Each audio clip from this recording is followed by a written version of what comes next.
Ai obosit și nu mai crezi că afacerea ta merge bine și ești gata să lași mâinile în jos?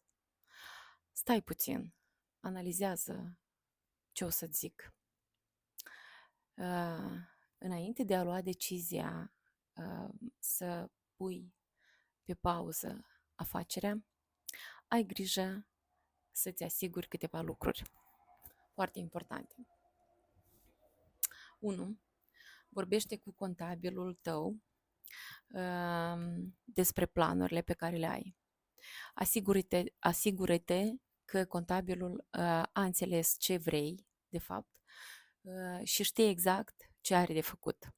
După care reziliază contractul cu contabilul, contractul de muncă sau cu compania care îți duce contabilitatea, ca să nu mai ai apoi obligațiuni și neclarități. Deci e primul lucru pe care trebuie să-l faci. 2. Închide toate subdiviziunile pe care le ai. Sistează notificarea de comerț la primărie.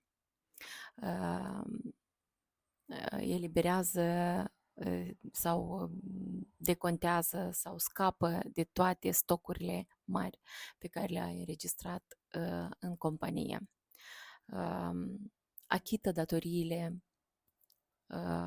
furnizorilor și asigură-te că ți s-au plătit toate creanțele.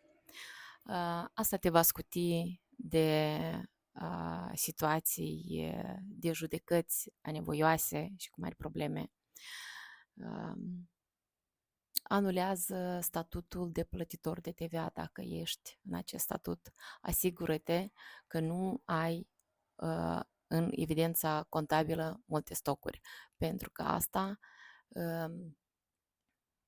te va obliga, având stocuri în evidență, la asistarea statutului de plătitor de TVA, vei fi obligat să restitui la stat TVA-ul pe care l-ai luat în cont în momentul procurării acestor bunuri.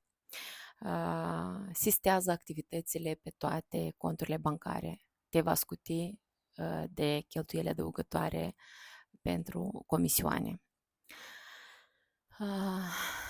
Achită toate impozitele.